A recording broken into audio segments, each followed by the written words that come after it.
You, John. It's really wonderful to be back in Detroit, and it's a true honor to be back at the Detroit Economic Club. It's really terrific people. I was here at 2016, so maybe it brought a little luck. We're going to do it again. We're going to do it again. Before we begin, I want to send our love to everyone affected by the hurricane. As you know, it was a rough night. And who would have thought a lot of things happening at one time?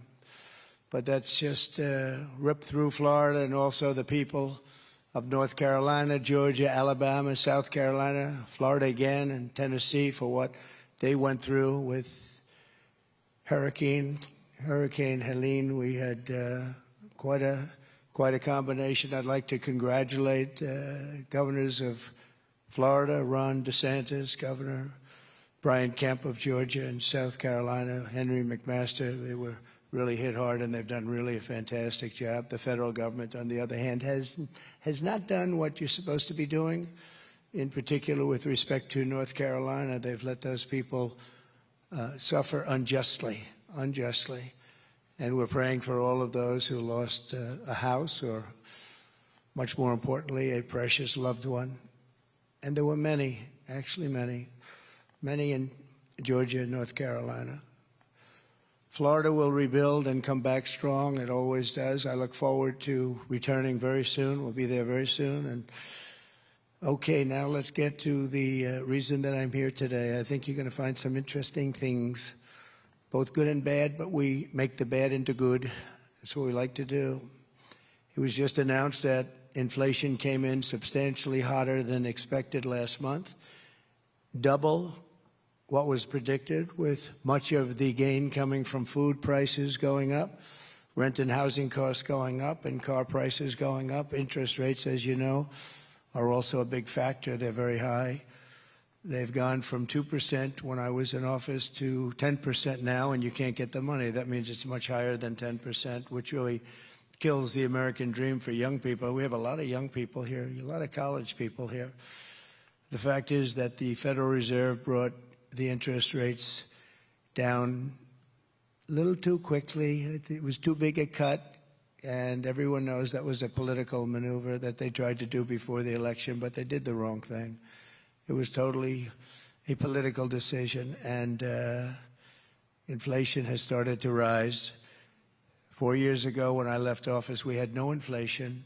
We had virtually, just think of it, we had virtually no inflation for the entire 4 years.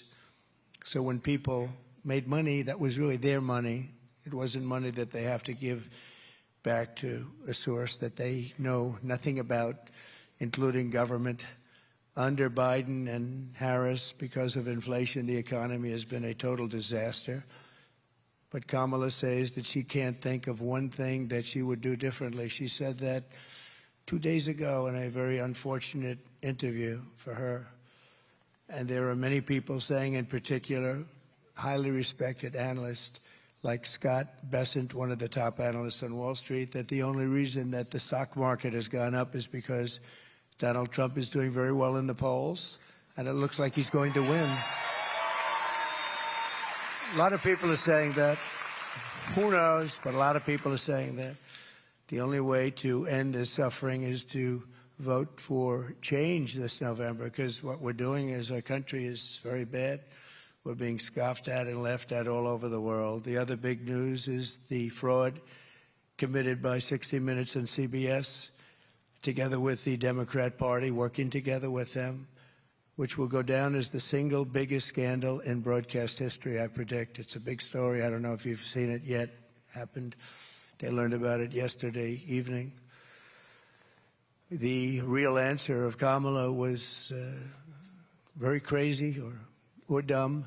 Nobody knows what, but it was bad. So they actually replaced it. Think of this. They've never done that for me.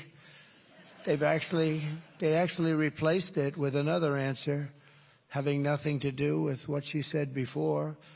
They took another thing that she said and they just lopped it in there. Nobody's ever seen anything like it. 60 Minutes, nobody's ever seen. And They wanted to make her look as good as possible, make her look better.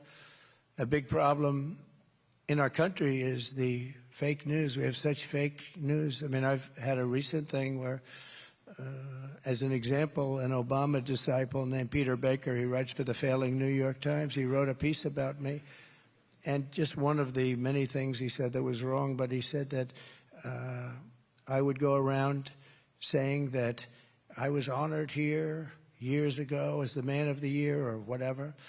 And I talked about how your car industry, this was long before, many years before I ran for president, maybe 18, 20 years ago.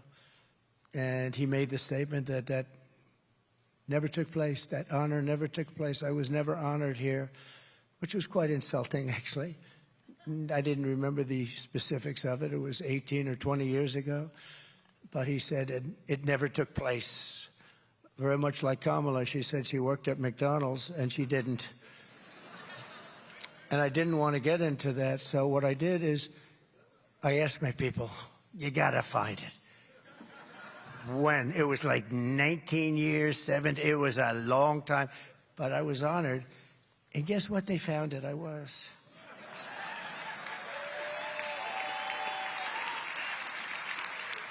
Right here. Nice-looking young guy. No, it was a long time ago. So this was in, let's see, this was an update of the article that they originally printed. It says, Oakland County GOP to honor Donald Trump, former president, to speak at upcoming Lincoln Day fundraising dinner. And it says down here, the county party gave Trump the Man of the Year award at the dinner, too. And he was honored as Man of the Year. So here's your article right here.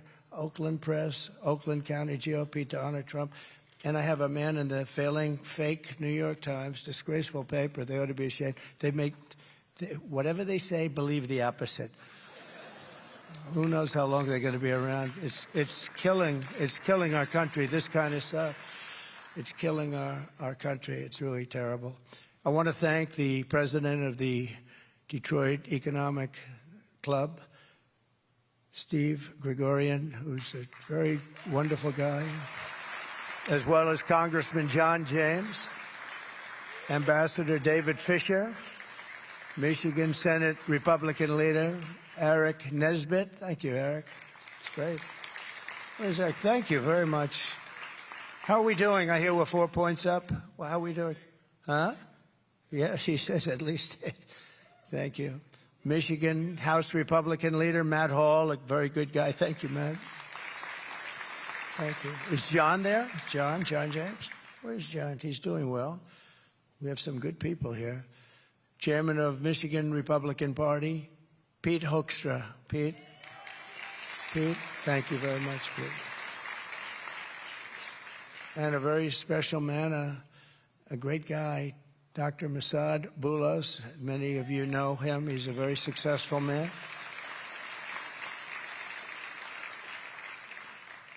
He happens to be the father of Tiffany's husband, Michael, who's a very exceptional young guy, and she's an exceptional young woman, and she's going to have a baby, so that's nice. Thank you for being here. Thank you very much. Thank you. Great honor.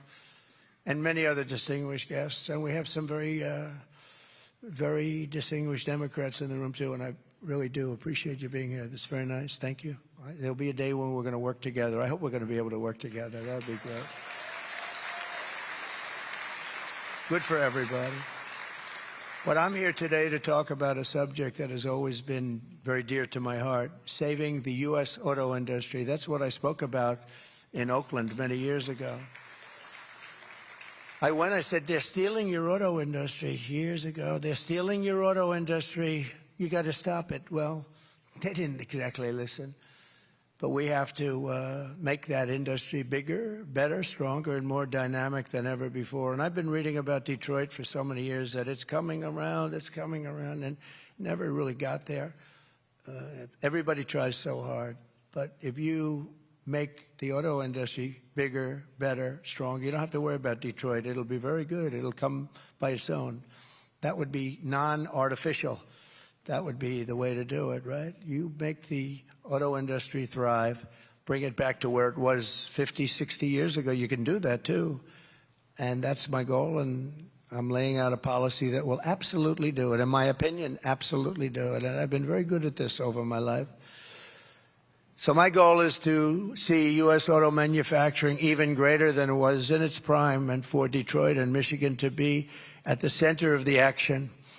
For generations, this city and state were the world capital of automotive production. And American automakers rolled one iconic model off the line after the next, the Mustang, the Corvette, the Pontiac GTO. I had two of them, actually. I had that GTO. Oh, I thought I was the hottest guy around. It was crazy. We didn't have all of the foreign competition then. He was so proud to have the Corvette. Oh, if you had a Corvette. I never got a Corvette. I tell you, I feel I was left behind. But I had my GTO. I was something, man. I'd put that top down. See, in those days, I didn't mind when the hair waved. I'd go fast, and that hair would be waving, that blonde hair, and I'd say, who the hell can take me? Nobody. Today, I'm a little more careful. I want it to be. I want to cover up that little area up there. It's a little bit soft up there. Cover it up. No, it was great. But you did. You had the greatest product. It was just fantastic. And right here in Detroit, Americans invented the muscle car and the minivan and the family SUV, so much. And along the road, you made the American automobile an inseparable part of the, and it was inseparable, of the American dream. It was part of the American dream. But after decades and decades of Michigan auto workers giving our nation their very best, our leaders in Washington did their very worst for them. They were terrible. You lost nearly 4 million manufacturing jobs after globalist politicians gave us the twin disasters of NAFTA, which I terminated, and China's entry into the World Trade Organization. That was a very expensive two things. Nearly 250,000 jobs were destroyed here.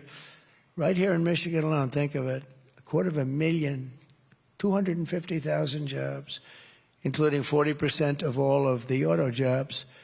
And then it got to be much higher than that. Detroit was decimated as if by a foreign army. This was a foreign army invading us. But it was an army of business people, very brilliant business people, that took the candy out of our pockets just like you take it from a baby. That's how easy it was for them. Factories were left in ruins. Beautiful hotels and theaters crumbled. More than 80,000 homes were abandoned. You see it outside. By the time I came into office after our victory in 2016, the Michigan auto industry was on its knees begging for help, gasping. And really, it was at the last breaths of life. And I had to move quickly. You were going to not have any auto industry here. It was going. It was all gone. It was just about over. They were going to move so fast, and I let countries that were stealing our businesses know, you do that, I'm going to do things to you you're not going to believe. I'm going to put tariffs. They laid off a lot. They could have taken it. We were at a very vulnerable point. I let certain countries know that if you do that, I'm going to put tariffs on you, and you're going to get your asses kicked, I'm telling you. And they laid off. They really laid off. But they laid off what? We had not very much left. So just as I promised, I withdrew from the job-killing Trans-Pacific Partnership in my very first week. And the reason I did is that that would have absolutely destroyed your auto industry. You would have had none left. It was a disaster. And if you remember, Hillary Clinton wanted it, and Obama wanted it. And then after she read the facts when I did it, she came out against it because she said, you know, he's right. She was totally in favor of it. But when she said, she came out actually and agreed with me. And she said, I'm also against it. But I was there. It's sort of like no tax on tips. And then 2 months later, Kamala came out, no tax on tips. And it didn't play well for her. It didn't play well for Hillary either, obviously. I ended the disaster known as NAFTA, the worst trade deal ever made by our country. and replaced it with the brand new USMCA. Bob Lighthizer and his team did a great job. The best trade deal they say ever made. I actually think maybe our deal with China, but I don't talk about that deal very much because of COVID. But we have a deal with China where they buy $50 billion worth of our product. That was a great deal. We have made a lot of good ones. But with the USMCA, that's Mexico and Canada, we have massive incentives to make cars in the United States of America. I renegotiated Obama's Korea trade deal, which was a disaster, to fully restore the protective tariff on foreign pickup trucks. You know, the auto industry in this country makes most of its money from the pickup truck. Who would think, right? But we do great. If we didn't have that, you'd have no auto industry. You would, because that subsidizes other things. And the only reason it does is that the tariff on every single one of the big, if you didn't have the tariffs, if I didn't put those tariffs, you would be inundated with from all over the world, and you wouldn't have it. Every single one of the big Detroit Big Three could right now, and would right now, guaranteed be out of business. 50% of their U.S. sales are pickup trucks. Think of that, 50%. They make all their money with almost all their money. I want to be very accurate because you get a lot of fake news back there. I want to be extremely accurate. They came to see you in Detroit. I'll tell you, that's a good thing because they're going to hear some things today I think that are going to be very interesting. Perhaps most importantly, I imposed a 27.5% tariff on all Chinese automobiles, which largely kept them out of the market, meaning kept them out of the market and kept Detroit in business. In other words, I kept Chinese cars out of America, and we had to do it because when they come in, they take over everything, and you would have had no car manufacturing at all. And it was only me that did it. I met with a lot of resistance. And remember this, between the lobbyists and everything else, it's brutal. It's brutal. Getting people to go along with you is brutal. Even if it's the wrong thing. They know it's the wrong thing, but they get paid a lot of money. So I just want to say, Michigan, you're welcome, because we have a little base to start off with. And if you look at Europe, Chinese cars have been absolutely drowning Europe, drowning it. It's killing it. But because of me, they are not drowning America. You see very few of them because of the tariffs. And when they do come in, they pay a lot of money. The Biden administration is thinking of taking that tax off. And if they take that tax off, you can wave goodbye to your auto industry. And you have the worst union leader probably in the history of, maybe in the history of our country for any business. I don't know him. Sean Fain is a disaster. But your industry would be gone very quickly. Under my leadership, we created nearly 500,000 brand new manufacturing jobs, including 30,000 auto manufacturing jobs right away. We saved it and we got it going. And that was nothing compared to what I'm talking about now, nothing. Because we had COVID come in that final period, and we had to focus on that. The share of cars sold that were domestically produced increased for the first time in many years. It actually, because it was going down, down, down. And since I left, wait till you hear those numbers. The U.S. trade deficit in automobiles dropped by $6.8 billion. Think of that. And I had to do it on the fly. We had to do it fast because you're going to have no industry whatsoever. Whatever you have now, and it's a fraction of what you used to have in the glory days. I call them the glory days. That was when we were the greatest in so many ways. U.S. Steel, look at it. They want to sell U.S. Steel to a foreign country. I'm going to not let that happen. I hope the deal doesn't close before then. I will not let that happen. We need our steel.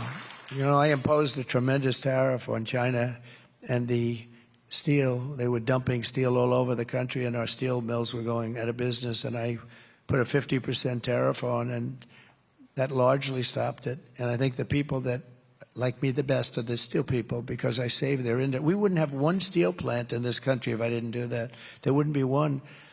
And I had no wars, but other than I finished off ISIS very quickly. But I had no wars. But whether you have wars or don't have wars, when you have to make army tanks and when you have to make planes and everything else that you have to do is mostly steel. And we don't want to be in a position where We have a problem, and we need China to help us out with steel. That could be a serious problem. Do you think they'd mind selling us some steel in the middle of a conflict? But I don't think we'll have a conflict with China. I think we'll get along with China, and I think we'll get along with Russia, and I think we'll get along with Ukraine, and I think we're going to get that one settled. And I think we're not going to have a problem with Israel, like October 7th would never have happened. Russia would have never happened. They would have never gone into Ukraine had I been president. But under Kamala, we are now in a manufacturing recession with manufacturing contracting in 22. Think of this. It got smaller. In 22 out of the last 23 months, it got smaller. We're losing jobs every single month. We've lost nearly 50,000 manufacturing jobs this year alone. Car sales are down by 38% since I left. The share of domestically produced cars sold has dropped significantly, and the U.S. trade deficit in automobiles has exploded by nearly $50 billion to an all-time high, the worst they've ever had it. Right now, your car industry is going out of business. It's going out of business. Nothing to do with me. I stopped that. I stopped Mexico, which is becoming the second China. I stopped Mexico from taking your car plants and moving them into Mexico and taking all of that business, making it in Mexico. So we lose all those jobs in Michigan and South Carolina and other places. We have many, Tennessee, we have many places. But I think in terms of this, because it's been so badly treated, this area, this state has been so badly treated by your politicians, your stupid politicians, what they've done to this state is incredible. And it would have been easy to stop, but half of them are paid a lot of money by a lot of a lot of people that don't care about the country. They care about how much money they're going to make, including lobbyists and others. Make a lot of money. You ever see the money the lobbyists make? They make a lot. But they give a lot of it away. I wonder who they give it to. But we're not going to allow this horror to continue. The 4-year-long nightmare for the American auto worker ends the day I take the oath of office, January 20th, it ends.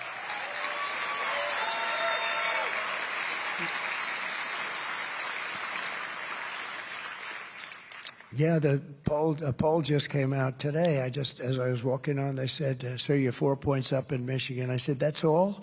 But they said, by a poll that they called it a Democrat poll. It's a poll that would normally be very negative. So if they say 4 points, that means more. But I think we're doing well here, and I think we're doing well all over. We're leading in every single state, every swing state, by actually, in some cases, a lot. Today, I am announcing a detailed plan to save the American auto industry and bring millions and millions of jobs back to our shores, and very quickly.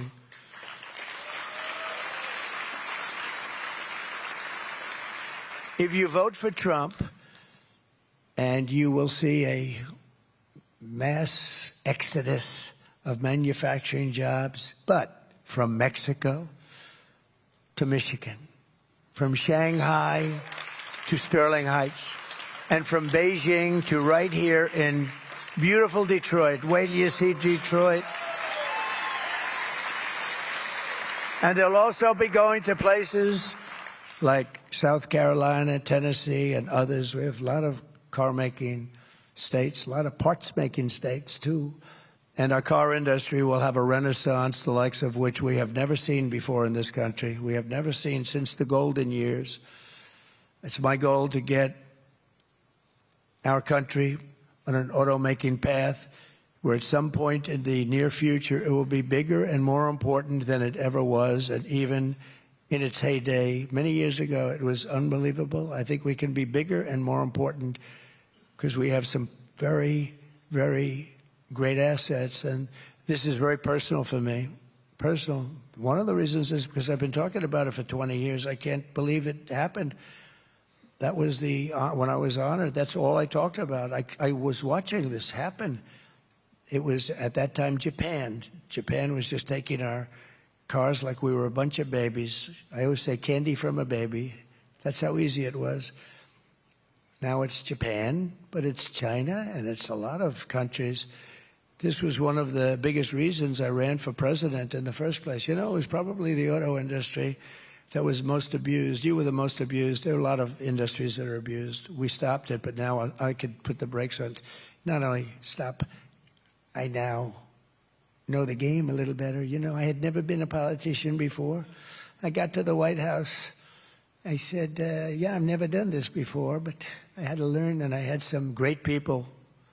Bob Lighthizer was great, our trade representative, but we had some people that I didn't like, I wouldn't have picked in retrospect. We had some clinkers, but you have to understand, I just got there. I was only in Washington 17 times, and I never stayed over. So I wasn't a part of Washington society. It wasn't my thing. I was a New York person, developer, did great. And I knew New York, but I didn't know Washington. So I had to rely on people. Sometimes I'd rely on rhinos, and that's what I'd get. I'd get a rhino. And that wasn't so good. But we had mostly great people, but we had some ones that I would not have again.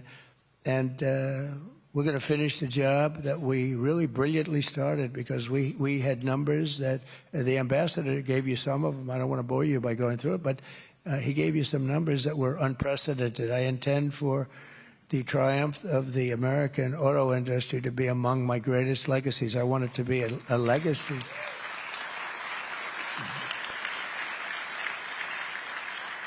I want American companies to not only dominate the American market, but also the foreign markets as well. They buy so many of our cars. It's so horrible. But you know, they only buy them if they're made in their countries.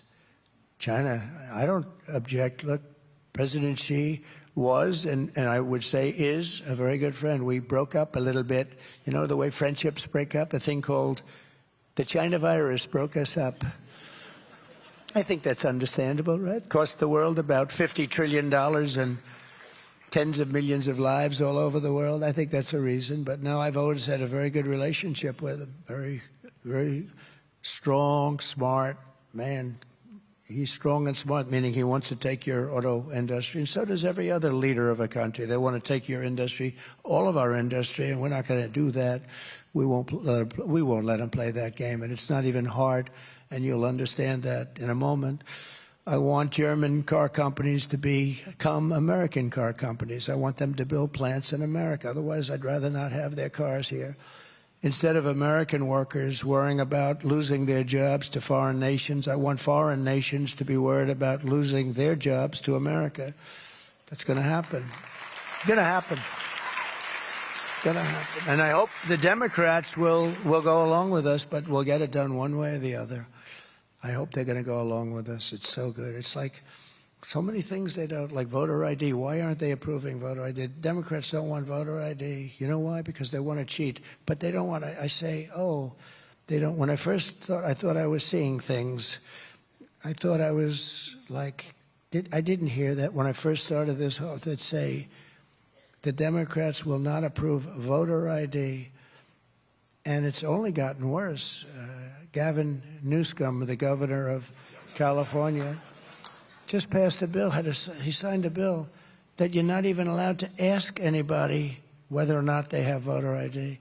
Not only can't you use it, you can't even ask. I think it's a crime or something. I could ask the Secretary of State. No, I think it's a crime. I think it's a crime if you ask somebody, do you have ID, voter ID? Let's lock that guy up. In other words, it's not a crime to vote illegally, but it's a crime to ask whether or not. There's only one reason for that. You know the reason? Cheating. They want to cheat. It's only one reason. It's crazy. No country in the world has a policy like that. Mail-in voting is all gone all over the world. All these things that we still fight over, they're all gone.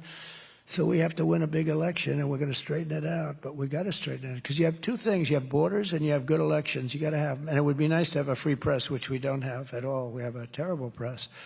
But those three things we have, and we have to straighten it out.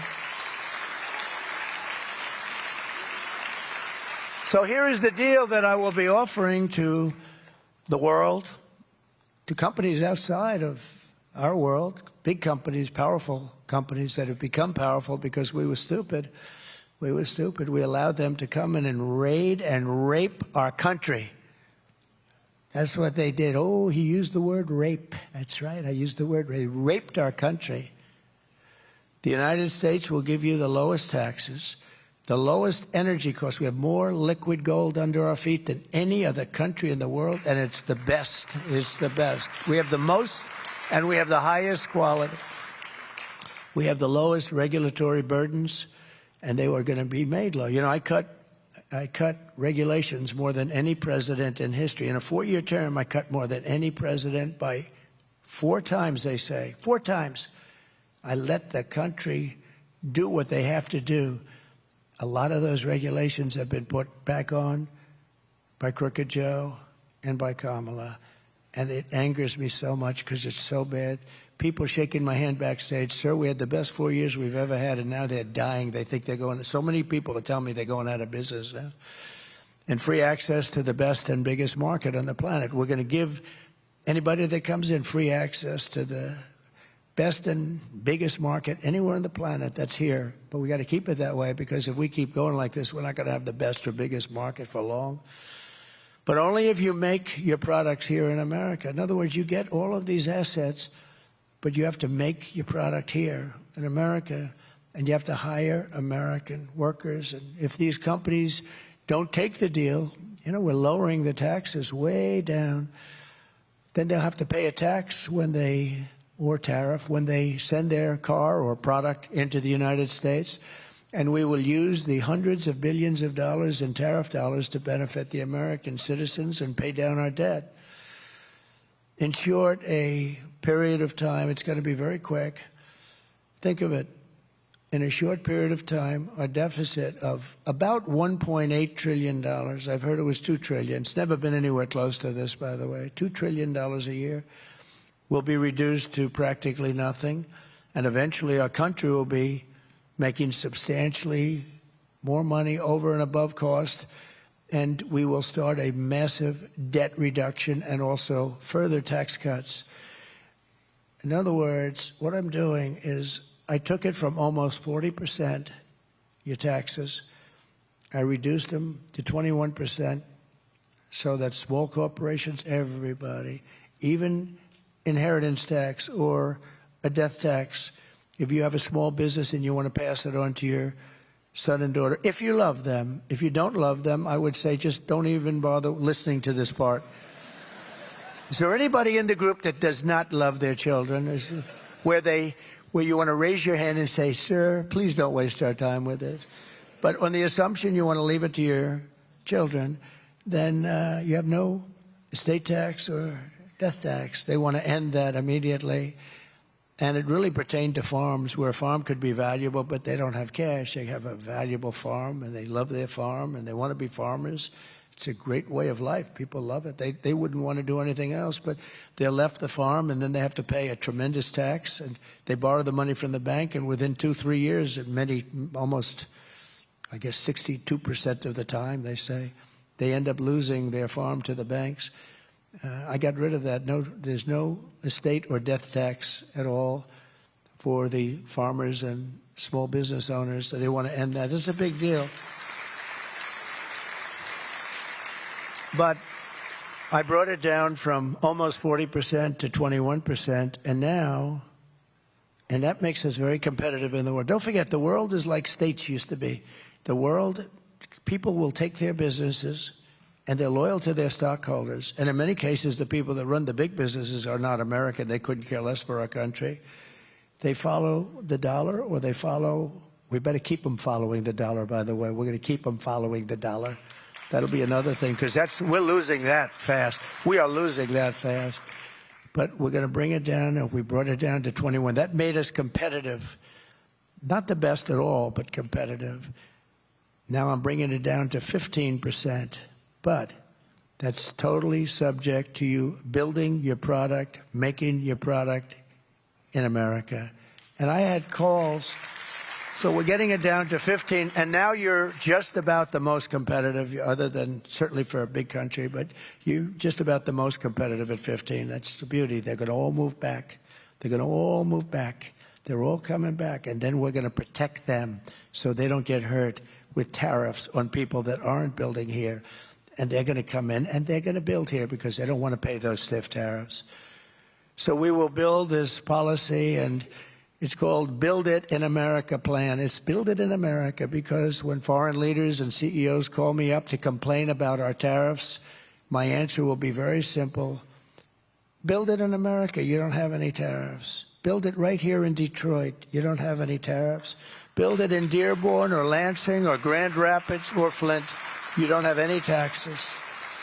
You don't have any taxes or tariffs or anything. So we're going to take that. We're going to take that. Remember, we started at 40. Everyone said, you'll never get it down to 30.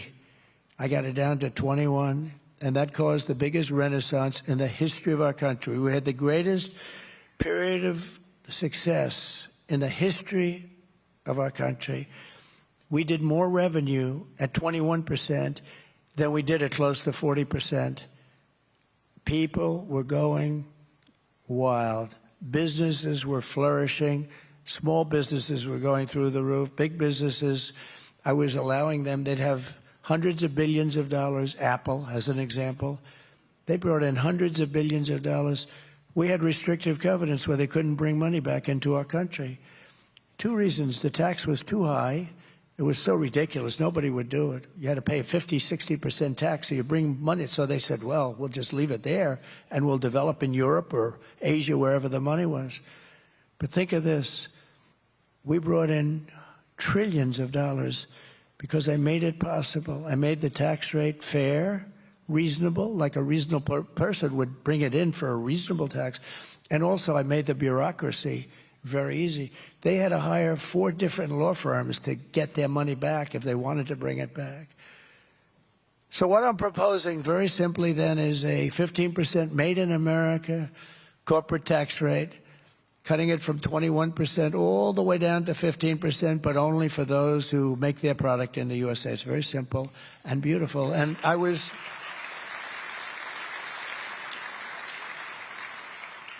called by a couple of the top people on Wall Street. I sort of know a lot of them. They said, who gave you that idea? It's so simple. I said, you know, it's a great idea. I have another one coming up for you that you're going to like just as much. You're going to love, maybe more. Oh, you got a big one coming toward the end. I want to save it for the end. This way you're going to stay around and you're going to be so happy. It's just pins and needles you're sitting, right? No, I have one coming that I think is just incredible. But this is something that is going to revolutionize our country, because it's not only auto companies, it's also others. But I think in particular, this is going to be something that is going to really lead to the renaissance in Detroit and in our country, but in Detroit. This place will be booming. This place is going to be booming. And when you couple that with what I'm going to say in a little while, it's going to really be booming. So U.S.-based car makers and manufacturers will also be rewarded with expanded research and development tax credits, very substantial, where they will be able to write off 100% of their cost of heavy machinery and other equipment necessary to build a plant. In the first year, and full expensing for manufacturing investments, and all helping to build these sprawling state-of-the-art plants. Our country needs to be an industrial superpower in the world. I have a friend who makes plants. He builds plants. That's what he does better than anybody in the world. And I said to him, he's a supporter, actually. I said to him, I want to see a plant. I want to see a really great auto plant. Where would we go? Let's go see one. And he said, well, we'll have to go to Mexico. I said, what? We have to go to Mexico. I said, I don't want to see Mexico. I want to see here. He said, well, the big ones are really built in Mexico. They're building some really big ones right now. You know, your stupid union leader, Sean Fain, or whatever the hell his name is, this stupid guy, he's playing around all electric cars, everything else. Did you see your numbers in the last few months? What's happening? You're losing your whole business. They're building the biggest plants in the entire world. This guy builds them. That's what he's good at. If you said build an apartment, he wouldn't want to do it. He couldn't do it, but he can build an auto plant. all the top of the line, all automated. You press a button and the plant opens up. Biggest in the world. And you know who's building them? China. They're building them at levels that nobody's ever seen before, right across the border. And they think they're going to make cars there, and they're going to put you all out of business, and they're going to sell them across the border, and they're not going to have a tax. No, they're wrong. They're going to pay a 100% or maybe even a 200% tariff, because we're not going to let them come in to our country and destroy what's left of our auto industry, because it's a failing industry, just like it's a failing country right now. We're a failing country. You know, we're a nation in decline. I hope you know that. Doesn't make me feel good to say it, but we're not going to be a nation in decline for very long. Perhaps the most important element of my plan to make America extraordinarily wealthy, again, has to do with reciprocity. It's a word that's very important in my plan because, you know, we generally don't charge tariffs. I started that process. It was so great with the vans and the small trucks, et cetera, I told you about. But we really don't charge. I mean, China will charge us a 200% tariff. Brazil is a big charger. The biggest charger of all is India. India is a very big charger. We have a great relationship with India. I did, and with especially the leader, Modi. He's a great leader, great man. Really is a great man. He's brought it together. He's done a great job, but they probably charge as much. I mean, I think they probably charge more than, in many ways, China. But they do it with a smile, you know. They do it sort of a nicer charge. They say, oh, thank you so much for purchasing from India. Harley Davidson came to the White House a long time ago during my second year, and I met with them. And they were based, I guess, in Wisconsin. And I said, how's business? Good, good. What are the bad countries? Well, India is very tough, and they gave me some others. Why? Tariffs. I said, why, what are they? And they had said like 150%, some massive amount. I said, so do you sell many motorcycles? And because you'd think people want to buy a Harley, right? Anyway. No, we sell very few in India, but they want us to go there. They said, if you go there and build your plant there, we're not going to charge you anything. I mean, you can do whatever you want. I said, I don't like that. And lo and behold, I see they went and they built the plant, and now they do their business with India. They probably do it outside of India, too. Plenty. They built a very big plant. Many countries, they do that. And then all of a sudden you hear that they're leaving Milwaukee or they're leaving wherever they may be located. It's very sad to see it. And it's so simple. I mean, you know, this isn't like Elon with his rocket ships that land within 12 inches on the moon where they wanted to land. Or he gets the engines back. That was the first I realized. I said, who the hell did that? I saw engines about 3-4 years ago. These things were coming, cylinders, no wings, no nothing. And they're coming down very slowly, landing on a raft in the middle of the ocean someplace with a circle. Boom. Reminded me of the Biden circles that he used to have, right? He'd have 8 circles and he couldn't fill them up. But then I heard he beat us with the popular vote. I don't know. I don't know. Couldn't fill up the 8 circles. I always loved those circles. They were so beautiful. They were so beautiful to look at. In fact, the person that did them, that was the best thing about the level of that circle was great. But they couldn't get people, so they used to have the press stand in those circles because they couldn't get the people. Then I heard we lost. Oh, we lost.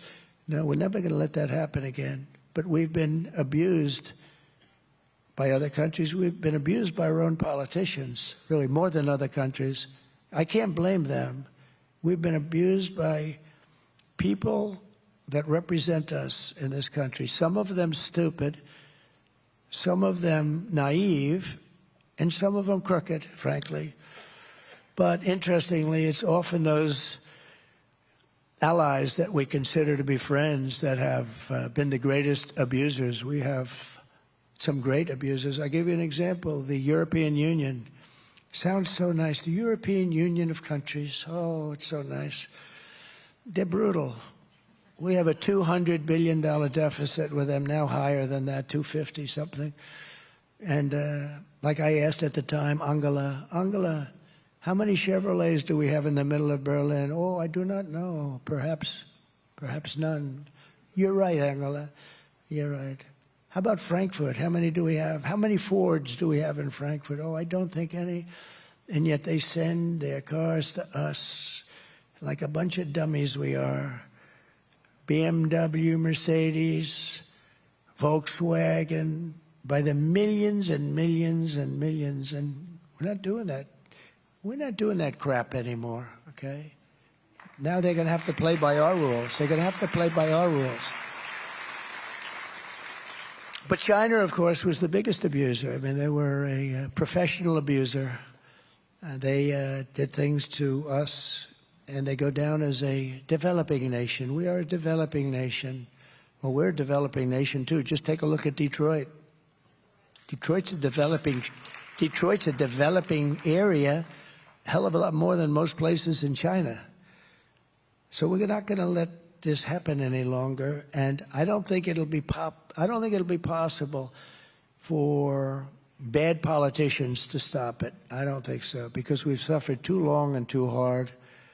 And I fixed much of it during my 4 years, but felt that during the COVID period, it would not be the right time to be doing this with countries. I renegotiated with Japan, I renegotiated with South Korea, I renegotiated with many. But, you know, with the COVID, everybody was just literally devastated by that scourge. It was devastated. It was not the right time. So I had to slow it up a little bit. I was hitting them really hard. Shinzo Abe was great. He was assassinated. What a great man he was. But I went to Shinzo. I said, Shinzo, we have to. I got to know him very well. He was really a friend of mine. He was a great man, actually, loved by the Japanese people. He got sick. He had to take a leave of absence for a period of time, but he was going back, and he would have gone back and easily gone back. And he was just getting ready to do it. He was much better. I think he was probably cured of what he had, and he was going back. But I said to him, Shinzo, we have to talk about trade. I'm sorry to bring it up. I'm sorry. This is the most one-sided deal I've ever seen. You send millions of cars to us, and we can't send you a car. They didn't accept any of our cars. You send all of your farm products to us, and you don't want to accept our farm products. I'm sorry, Shinzo, we're going to have to negotiate something. He looked at me and goes, I know. I said, what do you know?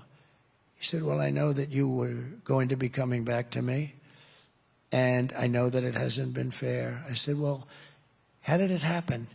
He said, well, we'd ask for things, and the Americans would agree to it.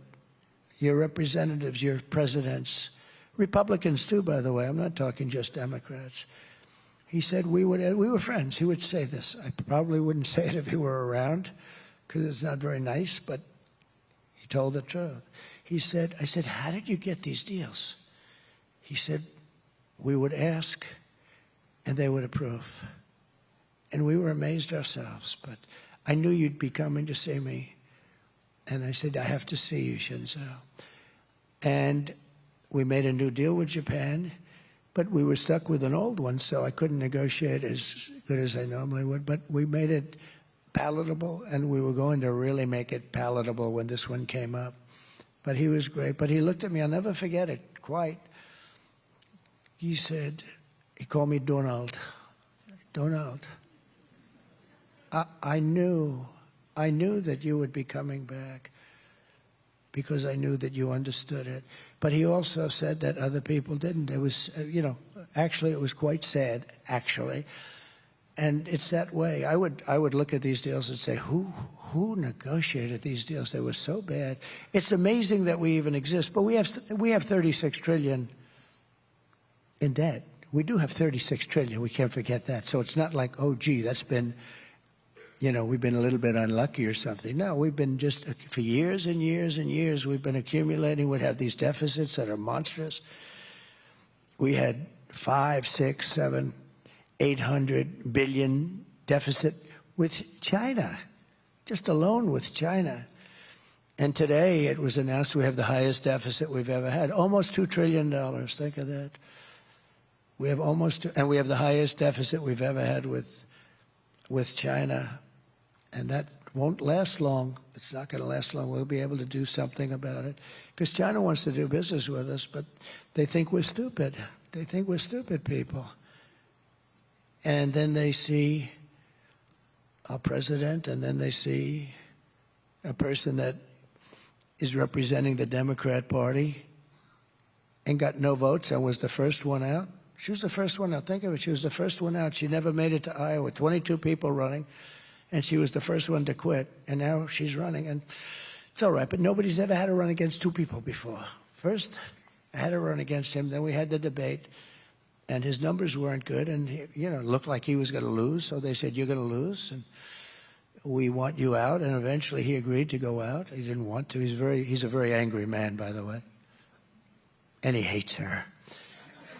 And then it was a question. They have a person in the state who some people talked about.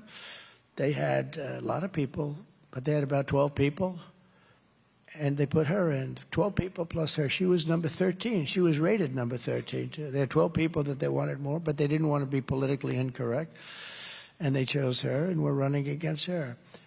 But if she gets in, it'll be a disaster for this country. Basically, if a country or any country is charging us tariffs, very important, reciprocal.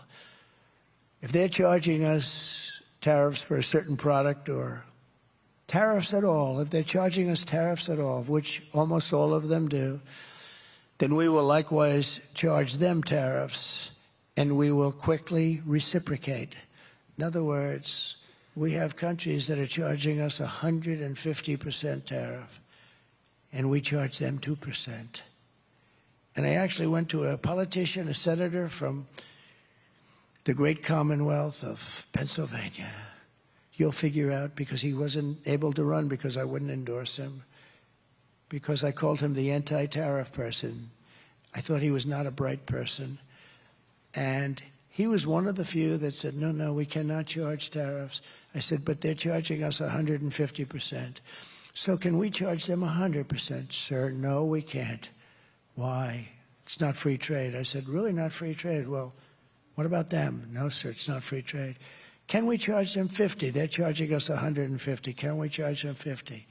He goes, no, sir, it's not free trade. I said, you're either the dumbest human being I've ever met, or you're a crook.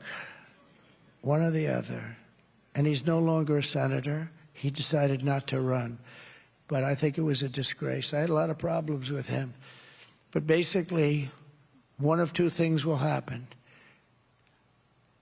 They're going to call us, or I will call them and say, look, we can continue to play this game, or we can save a lot of energy and pain and bookkeeping, and we'll just all drop the tariffs. Right? We'll just all drop the tariffs. Or we can get paid royally every time a shipment of their goods comes to our shores, and we'll make a lot of money. One way or the other, we win. But its reciprocity will probably, I think for the most part, they're going to drop the tariffs. Right now, they're not going to drop them. We have countries that are charging us 100%, 150%. Think of it. And we charge them nothing. It's been a pillaging of our country. It's been a terrible, terrible thing.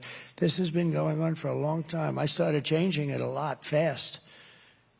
I changed it with a lot of countries. There are a lot of countries don't like me. I get always bad publicity. This one doesn't like me. Germany doesn't like me.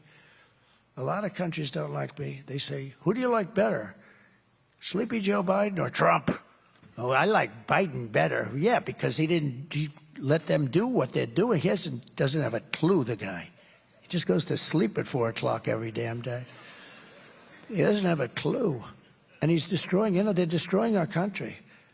You see, that's the real threat to democracy, stupid people. That's the threat. Our biggest threat to democracy is stupid people.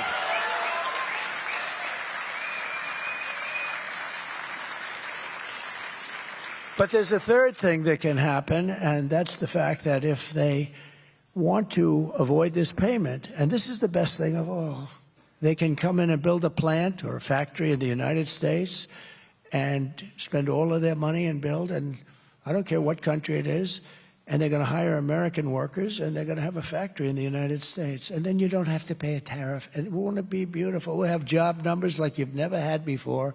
And that's actually, to me, the best of the three things. So it's a very simple thing to understand. And they've been doing it for years. But they do it very quietly, and they do it intelligently, and a lot of people don't see what they're doing. As an example, you want to sell cars in China, they tell you, build your plant in China. If you don't build a plant in China, we're going to charge you a tariff that, you're never going to pay it. So a lot of people go over to China and they build their plant. The only question I have is, where do we stop with reciprocity? Because frankly, we have much more to offer. And they've been screwing us for so many years that we're allowed to get some of that back. So I say, do we want to stop on an even basis? We won't do this, we won't do that. Or do we want to stop on a basis, you don't do it to us, but we're going to still do it to you a little bit? And that's where I am, I think. And in a way, they owe it to us, In a way, they owe it to us, because they've been taking advantage of us for decades. And in a way, and it's injured us. We're injured. We're an injured country from trade. And, with NATO, when I got there, 28 countries they had at the time, and only 7 were paid. The rest of them weren't paying, or they were paying a smaller amount than they were supposed to pay, including Germany, by the way.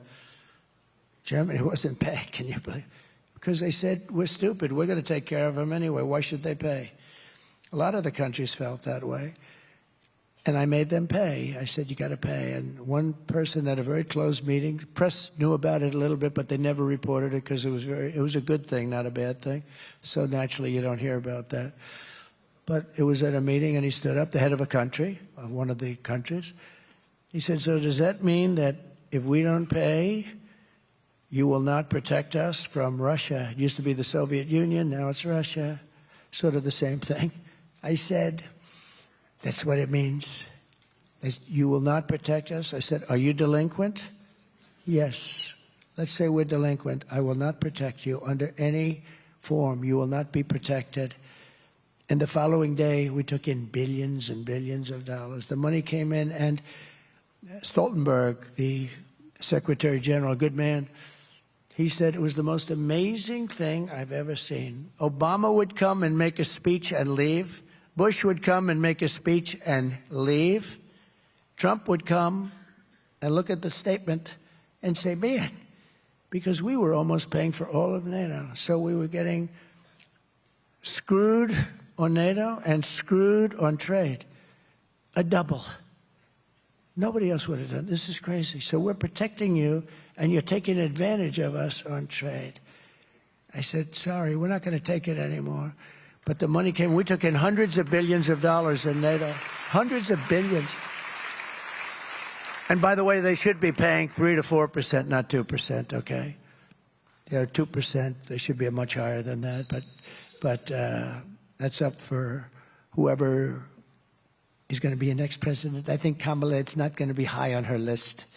I don't think anything that we're talking about today is high on her list. The whole country is going to be like, you want to know the truth? It'll be like Detroit. Our whole country will end up being like Detroit if she's your president.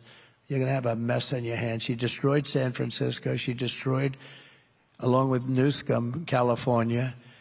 And we're not going to let her do that to this country. We're not going to let it happen. So we are the piggy bank that everyone wants, that someday we will continue along the path. We've been, really, it's been an amazing path. It's been a horrible period of time, but almost the last 4 years, we will be, I will tell you that if I get elected, we will be a piggy bank stronger than ever before, but we will be a fool no longer. We will, if you get her, lose our wealth. We're going to lose our power, and we'll also lose our reserve currency status, which will be like really losing a war. If we lose that, it'll be horrible, but we're losing it right now. You're losing your reserve currency, the dollar. So many countries aren't participating. Look, China wants to take that over. That's one of the many things that they want to take over. We can deal with China, you know. We can deal with China, and we can deal with Russia, and we can deal with North Korea. Obama, at our meeting prior to taking over, when I took over, it's this ritual, had a meeting, and he said, the biggest problem is North Korea. And very quickly, it was nasty for a while. Little rocket man, a lot of insults. Remember when he said, I have a red button on my desk. I said, I have one too, but mine's bigger and mine works. Remember that? He said that. And a lot of people were saying, this is getting to be very heated. And then he called and he wanted to meet, and we met, and I got along great with him. I hate to say it because the press goes crazy when you say that, but that's a good thing. It's a good thing, not a bad thing. A lot of nuclear weapons. But we got along very well. You had no problem. Nobody was threatened after that. Got along. They're threatened now. You could very well end up in World War III right now. You're very close to it. You're closer than ever. This is the closest we've ever come to World War III. You are so close to it because you have incompetent people in the White House. So that would reduce us, if we lose the dollar, that would reduce us to third world status very quickly. But again, I would come into play, and tariffs would come into play, and I'd call those countries that want to stay away, but they do business. They come in and they take our money and they take our jobs like just so easily. And I would call them and I say, if a country, let's say, ready to go to China with their currency or someplace else, but China's about 99% of the problem, in all fairness, I would say to them, if you do that, I'm going to hit you with tariffs like you've never seen before, or I'm going to not let you trade with the United States, and I'm going to also hit you with tariffs, double whammy if you get anything through, but you're not, because we're not going to do any business with you. And they will then call us and they will say, sir, we have decided that we love the dollar very much and we're going to stay. That's what they will say every single time. So, you know, tariffs are a very important thing. They need a PR agent to straighten out that word. If I was Mr. Tariff, I would say, please get me a PR agent. I have to straighten out. It's one of the most beautiful words in the whole world. It's going to make us wealthy again. The other word is reciprocity. Is going to make us wealthy again. We're going to be a very wealthy country very quickly. Very, very quickly. You know, our greatest wealth probably proportionately was in the 1880s and 90s and the early 1900s, where we had so much cash, they would set up committees. They didn't know what to do with their wealth. We had such wealth in this country. They didn't know what to do with their wealth. They had no, they would set up, we had so much money, all from tariffs. There was no income tax. And then they went to the income tax stuff, and it was a whole different story. Then you had the Depression. A lot of people said, oh, tariffs maybe caused it. It wasn't. Tariffs came in 1932 after the Depression. They tried putting tariffs on to see if they could save. They said, we got to save this thing. But it was long gone. It was gone. I will do this with each and every abandoning country if they abandon us, meaning they abandon our currency. And our reserve currency will be stronger than ever before. We'll have everybody in there. Everybody will be happy to be in there, including China. Because I'll tell China the same thing. If you want to play games with us, we're not going to trade with you. You know, they make $1 trillion a year with us. They built our military. They make so much money. I say, we're not going to do any business. We'll go cold turkey. A lot of people would like to do that anyway. But we're going to go cold turkey, and we're going to go with 100% and 150% tariffs. So if anything does get through, you're going to have to pay tariffs. You know, China's very smart, I'll tell you. When I put the tariffs on the steel, they were very unhappy, but they didn't tell me. They said, it doesn't matter, we're China. I said, oh, it doesn't bother them, so then ask them for more. That was my initial reaction. We started at 25%. I said, they said it doesn't matter. And I said, all right, so ask them for more. So we asked them for more, 10%. It didn't bother them. That's what they said, but it did bother them. But they're great players. They're great poker players. It didn't bother them. I said, well, ask them for more. Ask them for more, until it bothers them. And finally, I got a call from President Xi. He said, you're killing us with the tariffs. And then we got along after that, you know. It's very strange. But they're great poker players. They're great negotiators. All these countries are great negotiators. The only one that isn't is the U.S. We're the dumb country. We're like the pot of gold that's rapidly shrinking. So very much like I told them that if they buy oil from Iran, I would not be trading with them. You know, Iran was broke when I left office. And I don't want them to be broke. I want them to be a strong country. I just don't want them to have a nuclear weapon. It's very simple. And you protect Israel. And frankly, you protect the Middle East. I want to protect the Middle East, the whole Middle East. And I hate to see this death to everybody. People that have nothing to do with anything are being killed all over the place on both sides. Nobody wants that. We have to protect everybody. And China didn't buy any oil. I said, if you buy 1 barrel of oil from Iran, 1 barrel, I said, then you're going to not do any business with the United States, and we're going to impose tariffs if you do get something through, very substantial, over 100%. And they said, we'll pass. I told this to President Xi. He said, we'll pass. They didn't do any business, and Iran was, and I said this to many countries, by the way, not just China. And, I mean, many countries treat us worse than China. You want to really know the truth. But China seems to be the one we talk about. But before I came along, nobody talked about China. They had a free pass. They were going, you know, run silent, run low, right? You know that expression? Submarine. Nobody knew. But I woke up our country a little bit. But Iran was broke. They had no money for Hamas or Hezbollah. And I didn't want to see them broke. I want them to be thriving, but I just had to negotiate. The only problem was, he was the only problem. The election took place, and it was very shocking to a lot of people. And when they took over, they didn't do anything. They didn't do anything. They actually did the opposite. They allowed everybody to go and buy oil. They allowed everybody to do all of those things, and Iran became very wealthy again. They now have $300 billion in cash. They're very wealthy. They control Iraq, which was a stupid move, going Iraq. I remember I said, don't do it, don't do it, don't do it. But I said it as a civilian. Then they did it. I said, okay, you've done it. Keep the oil. But they didn't do that either. So we go in, we blow up countries, and then we leave. We got nothing except dead people all over the place on both sides. How stupid are we? That was a Cheney deal and a Bush. How stupid are we? Not just Democrats.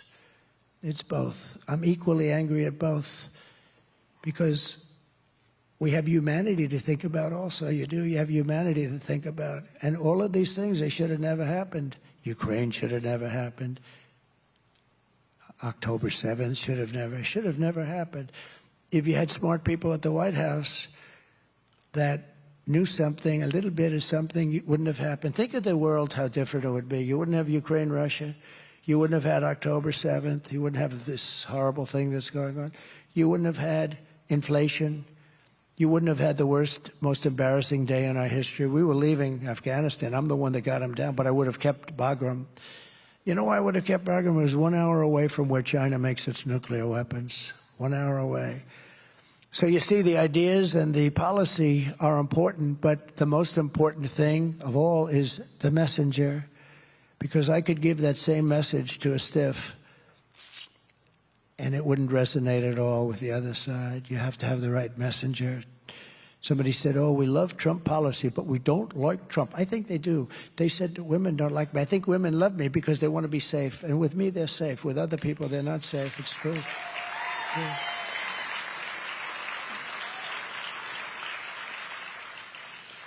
So remember, I want tariffs, but a very, very big, easy, and uncomplicated part of it is reciprocity, because that comes along with it very simply. And all tariffs against our nation must come off. They have to come off. They got to come off immediately, because we're going to meet them with an equal tariff, and they will come off for the most part. But if they don't, they have to pay a big price. So next, in addition to this rather easy thing to understand. By the way, does everyone understand this? Does everybody, do you understand? Is there anybody that doesn't understand it? Would you please raise your hand? Raise your hand. Does anybody not understand it? See? How simple is that? I'd like to see the person. I really don't, sir. Then they have a front page story. Then we had a couple of dummies in the room. But we will implement further protections for critical industries that are fundamental to our national interests, and those include, above all, steel and the car industry. The car industry is critical to us. We can't fight a war if we can't make cars and trucks and engines and transmissions and drivetrains. Surrendering our car industry is not an option. We have to make our car industry brilliant again. We have to make it bigger. I'm going to make it bigger than it was ever before.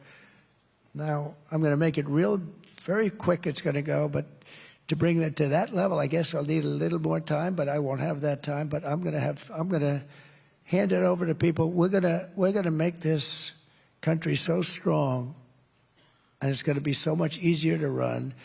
And I think we're going to end up actually having a lot of support from the other party. I really believe that. I think it's too basic. It's too basic. So as I said, China is currently building gigantic auto plants in Mexico, and they think that they're going to sell all of these cars into the United States, which would destroy Michigan, totally destroy your state. But it's not going to happen. Not going to happen. Not even close. They might as well stop building the damn plants. They are giants. Sir, you really have to see them. I said, I don't want to see them. I will impose whatever tariffs are required, 100%, 200%, 1,000%. They're not going to sell any cars into the United States with those plants. They're building them close to our border so that they can have easy shipping, because they're used to having stupid people to deal with. We're not going to let it happen. Those jobs are coming back to Michigan, and they're coming back to other states, and they're coming back to our country, and they're going to make America great again. That's it. And to that end, I'm announcing today that upon taking office, I will formally notify Mexico and Canada of my intention to invoke the 6-year renegotiation provisions of the USMCA that I put in. That was the hardest thing I had to get. They didn't want that. They wanted to have it long. But I wanted to, because there's always like little tricks they want to play. I said, nope, I want to be able to renegotiate in 6 years, otherwise we're not making the deal. And I got it, and it's coming due very soon. Oh, I'm going to have a lot of fun. And that'll address these concerns. And it'll also seek strong new protections against transshipment so that China and other countries cannot smuggle their products and auto parts into the United States tax-free through Mexico, to the detriment of our workers and our supply chains. They smuggle this stuff in. They don't pay anything. We're going to have very strong language on that. It's not hard once you know about it, but no politician knows about it. You know, and when they signed the NAFTA deal, there were some mistakes made, typos, like typos. There were mistakes made, and they were going to take care of it the following day. 30 years later, they said, whatever happened? Like mistakes like on the numbers, you know, which were always against us. Nobody ever did anything about it except me. I terminated NAFTA. That's a pretty big thing. A lot of people said it would be impossible to do. I got it done. And we have a great deal. Now what we have to do is make it much better even. And we'll be able to do that very shortly. But while I have the Build It in America plan, Kamala Harris has the Build It in China plan. This is really a Build It in China plan. She's going to destroy our country. Her plan is so stupid. Every policy she has rewards companies for shipping jobs overseas. Most significantly, Kamala is a giant tax hiker. The tax queen, they call her, is demanding a shocking, to be honest with you, after watching her on 60 Minutes and on watching that horrible statement that she made, they call it a word salad. I don't really like those words because it was really worse than that. But after watching that, I don't think she's interested in 33. I don't think she has any idea what's happening, okay? I think she's dumber than hell. And we've had enough of that for 4 years. We're not going to have it any longer because we're not going to be a country if we have it. You will see that. You've got to see. No, you've got to see. And to think that a member of the media under this big press corps where they get free licensing, they shouldn't have free licensing when they do that, and they change her answer. They take it out, throw it away, and put in a totally different answer in order to protect her, and they get caught. CBS should lose their license. You know, they have a license. They have a license which is worth billions of dollars, and they pay nothing. All of these networks, they're all crooked as hell. You saw that with ABC. They go after me, not her. They go after JD. How good is JD doing? Isn't he doing great? They go after JD, but not this character that calls himself a knucklehead. I've never seen that in a debate. He said, well, he said knuckle. I don't want to say I'm a knuckle, because if I say, well, I'm quoting him, they'll say, Trump just called himself. That's how crooked they are. So I say, well, actually, you know, it's amazing that he calls himself a knucklehead. Normally I'd say, you know, he calls. So I don't want to do that, because if I say that, they're going to say, see, Trump called himself a knucklehead. No, I don't call myself a knucklehead. I call myself somebody that wants to make our country great again. Very simple. The tax queen is demanding a shocking 33% tax hike on all domestic production. That means that everybody's going to leave our country and go to another country where they can pay 15, 16, 18, 19%. It's very simple. It's not that complicated. She wants the largest capital gains tax.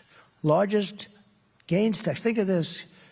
In the history of our country, she even plans to tax unrealized capital gains. Think of it. Unrealized. Think of what that means.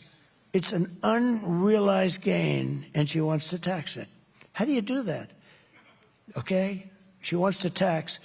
And a lot of people are rich, but they have no money. You know? They have good land, or they have something, or they put all their money into their business because they want to have a business that's going to get better and better and grow and grow. But they're rich, but they have no cash. Now they're going to have to go out and borrow a lot of money to pay a tax. They're going to have to get good appraisers. They're going to have to get a lot of accountants. The only one going to make money are appraisers and accountants and lawyers. But those people, they're all going to leave. They're all going to go to other countries. So if a company succeeds, it must give a lot of its value to the government. And if it doesn't succeed, the government doesn't take any risk. They don't lose, but they do lose, really, because they lose all those jobs and all of those important things. If the tax queen gets her way, every company in the United States will leave. I mean, they're going to leave. They're not staying here. There's such competition for companies. It's like a basketball player, a baseball player, a football player. There's a lot of competition, no different, just bigger numbers. Altogether, Kamala's $4.1 trillion tax hike is projected to reduce GDP by 2%, raise the typical family's taxes by at least $3,000 a year, lower wages by 1.2%, and kill at least 1 million full-time jobs. Other than that, I think it's quite a good plan. It's just crazy. I will not let that happen to our country. I will keep your taxes low and your job numbers high. That's what we're going to do. We're going to have the highest job. We had the highest job numbers in history in my administration. We're going to make that look like peanuts. The theft of our companies, factories, jobs, and wealth by foreign countries is over. We are not going to allow it to happen anymore. And many of those who left will be coming back, and they're going to be coming back fast. They want to come back. They want to come back. I produced that with the money. We took in hundreds of billions of dollars, came back into our shores once I made that change in the tax law, which I had to get approved by Congress, believe it or not. Next, to reduce costs for both manufacturers and consumers, I will remove 10 old regulations for every new regulation. Every time we put on a regulation, we cannot put it on unless, and I did that, and that's what gave us, we had it up very high. We had about 7-1, it turned out, and we had it up high. Now we're going to bring it up to a newer level, a higher level. And I will start by terminating Kamala's insane electric vehicle mandate on day one. It's killing our car industry. Kamala's EV mandate is killing the U.S. auto industry. It requires that within just a few years, 67% of all new cars and trucks must be electric. And it doesn't work for trucks at all. Because of their weight, their payload, doesn't work at all. And because they can't go far. I was with the truckers recently because they came to see me because they don't know what to do. They say they want us to go all electric with trucks. And I was with one man who was a giant in the industry, older guy, very smart, just like 29,000 trucks, 29. I said, what the hell, 29,000? He said, yes, sir. And I've been buying trucks for 50 years. And every single damn year, those trucks got bigger and better and more efficient and more beautiful. They could carry more payload. They could do every single year. And then we put apartments on those trucks. He called it an apartment. That's on the cab where they put these things where they can live. He said, and those damn apartments now are so beautiful that you'd love to live in one of them. He said, I don't know. I'm going to leave Mar-a-Lago and move into the back of a truck, but it's beautiful. I can't think of worse things, to be honest with you. It's sort of cool, right? Travel all over the country. But he said, they get better. So then I said, well, what's wrong with the electric? He said, if we go from New York to Los Angeles, we have to stop 6 times, and you'll never find a charger. But assuming you had chargers, which you won't have, they built, as you know, big story, 8 chargers someplace in the Midwest. They spent $9 billion. This is like a gas pump with electricity in it, right? Boom. They spent $9 billion, and 3 of them don't work. Now, if you did the whole country at that rate, it would cost you $10 trillion, $10 trillion. But they said, we have to stop 6 times, and they're long stops, much longer than fill it up like a tank. He said, with a big load of diesel, we can get all the way, and we can even start coming back without a stop. And the truck gets lighter as you go along. The other thing he said that people don't know is that an electric truck would be 2.5 times heavier because batteries are very, very heavy. And that would mean you'd have to rebuild every bridge in the United States of America because they're not designed for that kind of a weight. So every bridge in the United States would have to be rebuilt. And also, he said, a couple of other little problems. He said the battery is so big it would take a lot of our payload. We'd lose 40% of our payload. We'd have to have battery in there instead. I said, so when you tell them this, if you're a child and somebody said that, you'd say, okay, let's think about it in 10 years or 20 years from now. Doesn't work. He said, we tell them, they said, we don't care, just we want, you're going to order all electric trucks. This is like a dictatorship. These people are sick. Now they want to make our army tanks all electric. I saved the army tanks up in Ohio where they make them. And because I hated the fact that they were closing it. When I was president-elect, I got called from the great Jim Jordan, congressman from Ohio, in Lima. They have a plant that manufactures the army tanks. They were going to close it.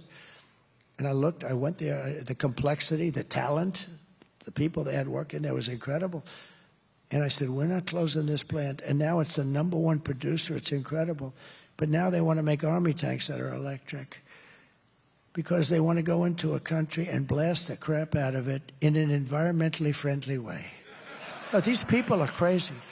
And the problem is the electric battery is so big and so heavy that it would have to be in like a wagon that a child pulls behind the tank. They'd pull in a battery, and it would have to be, and it doesn't work. They want to make everything electric.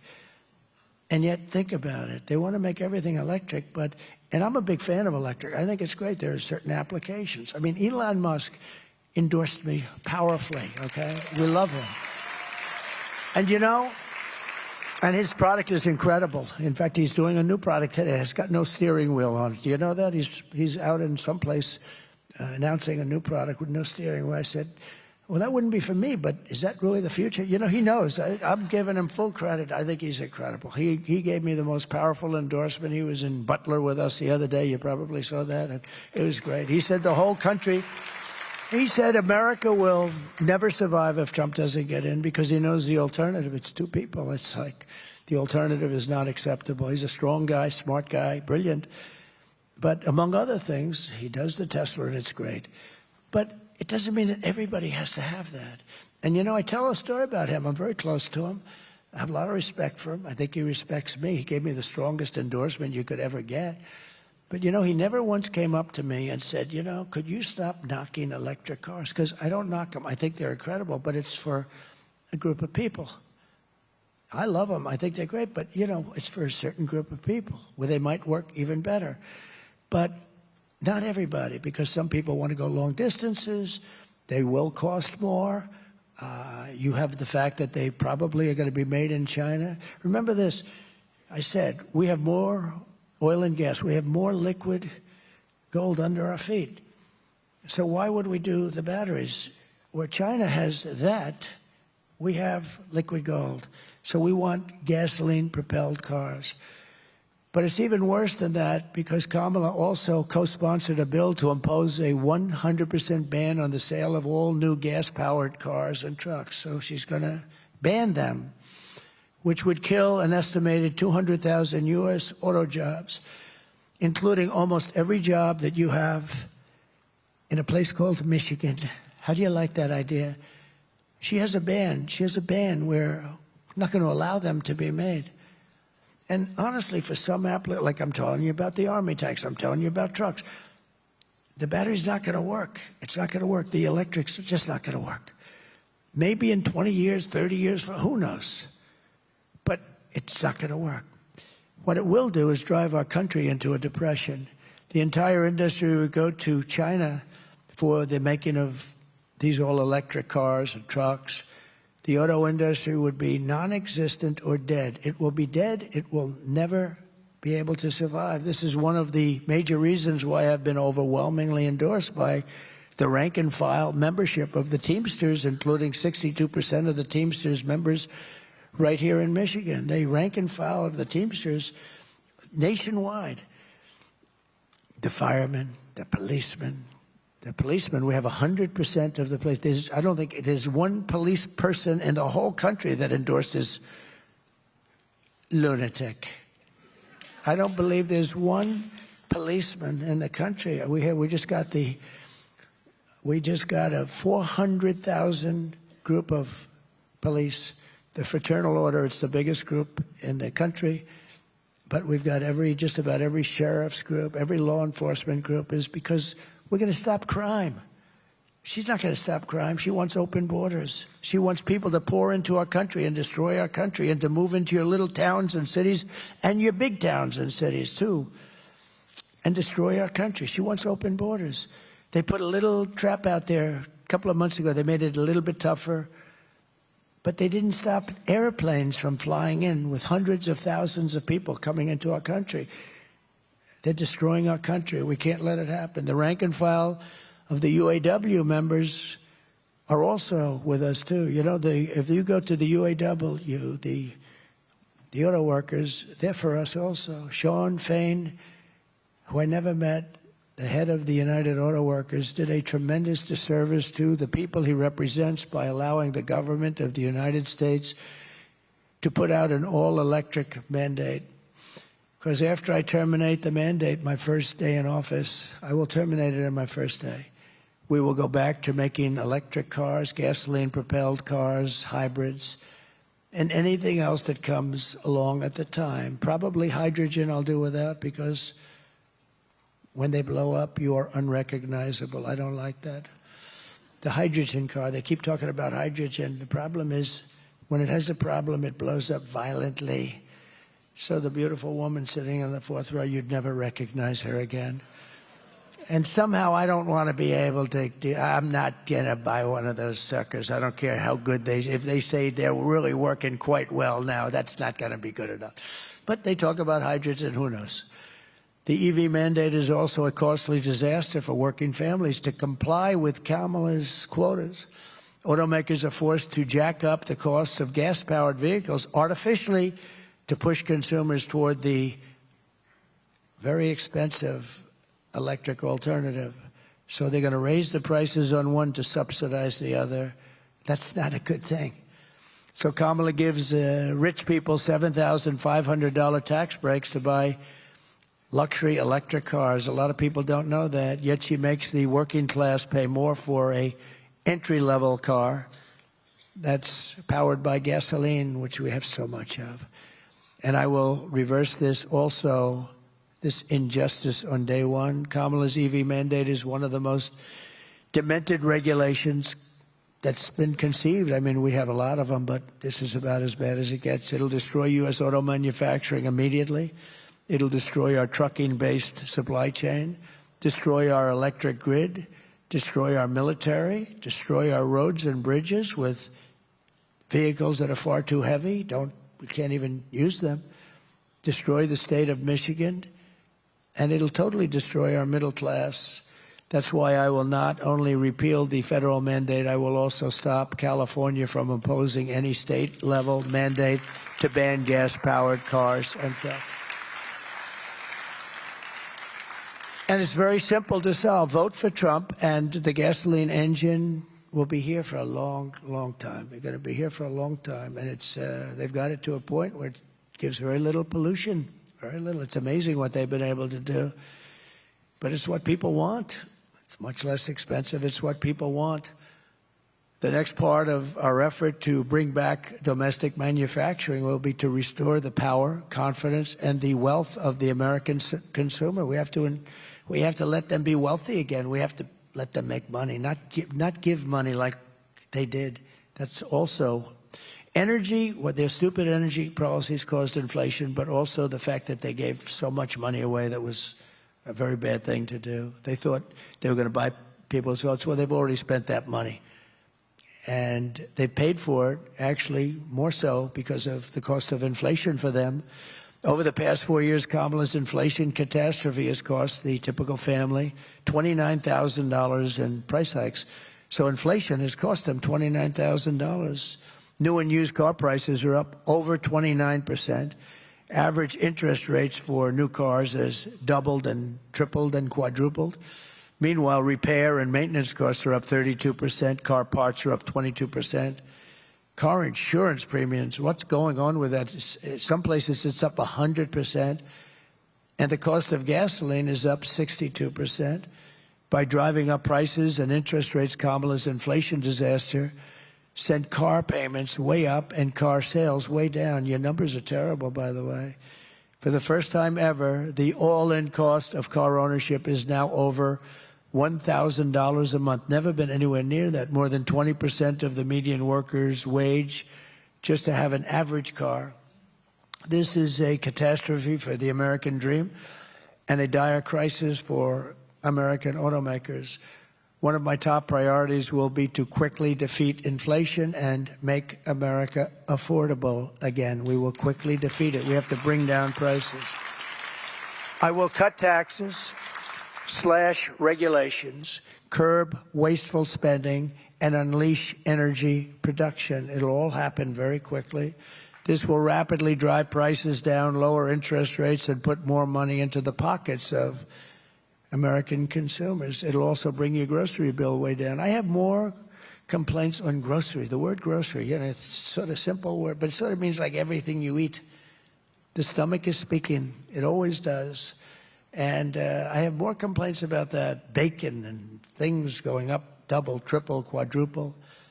As part of this effort, I will pass major tax cuts for workers, including no tax on tips, no tax on overtime, and no tax on Social Security benefits for our seniors.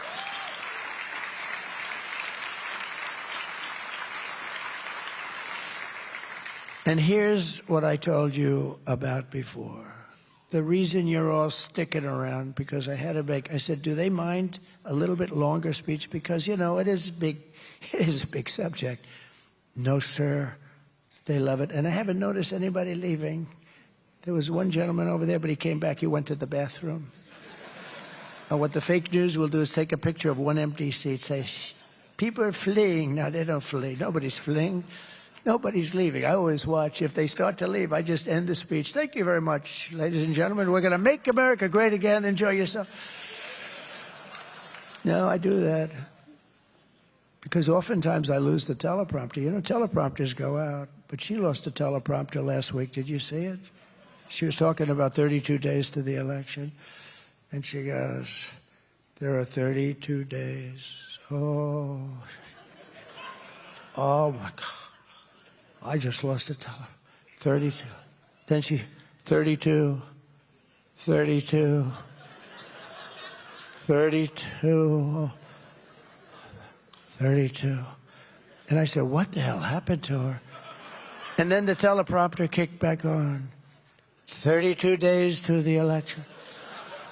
You don't want this for your president. I lose teleprompters probably 5%, 10% of the time. Sometimes I'll be in front of 50,000 people. I'll lose a teleprompter. You got to wing it. You know what you got to do. And you can't say, I just lost my teleprompter. Ladies and gentlemen, how about Biden if he loses his teleprompter? So he goes, do you ever see him lose it? Because they do go off, you know, especially outside. The wind is blowing. I had one in Ohio, Bernie Moreno. I think he has a good chance of winning, by the way. And the teleprompter, it was like 45-mile-an-hour winds and rainy, miserable. And I'm saying, I can't believe. We had a tremendous crowd. In fact, he went to first place when I made that speech. And it's going back and forth like this. And you couldn't read it. You ever try reading it? And then they blew off the stage. I'm stuck up there. I said, ladies and gentlemen, we have just lost our teleprompters. I hope you enjoy the rest of the speech. And we made a speech, and all I know is he won. He ended up winning the primaries. I was right before the primaries.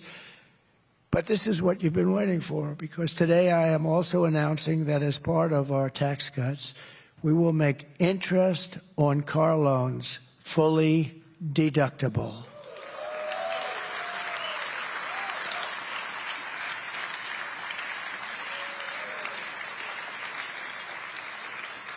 So a man who's, a lot of you people are in the car industry, actually. I met a lot of them backstage. What do you do? I'm in the car industry.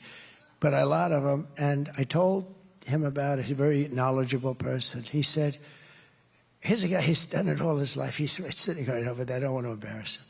But he said, where did you come up with that idea? That's the coolest thing. It's like the paperclip again, right? It's like the paperclip.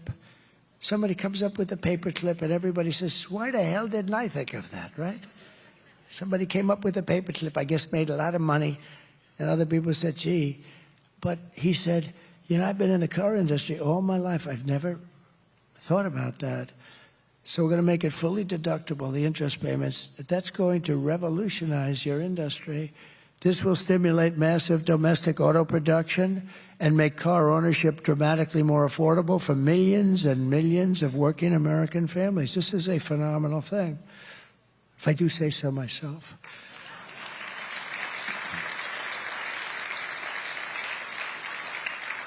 Who likes that idea? Isn't that great?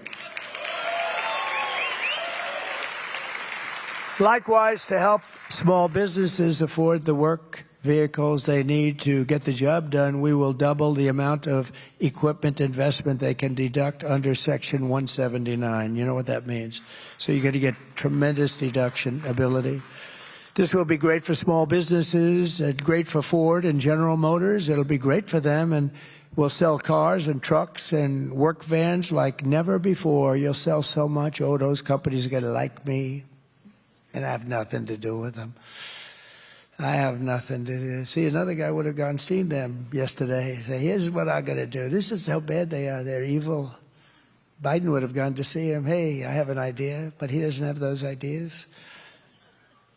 Well, Hunter gets $500,000 a painting, and he can't paint. He can't paint worth a damn, right? So that's worse. That's much worse. As we protect gas-powered cars, we will unleash American energy and bring prices way down fast. The day I take office, the word will go out, and we are going to frack, frack, frack, and drill, baby, drill. And Kamala Harris, she's been against fossil fuels all her life. She has no idea why. She has no idea. But she's been against, somebody told her.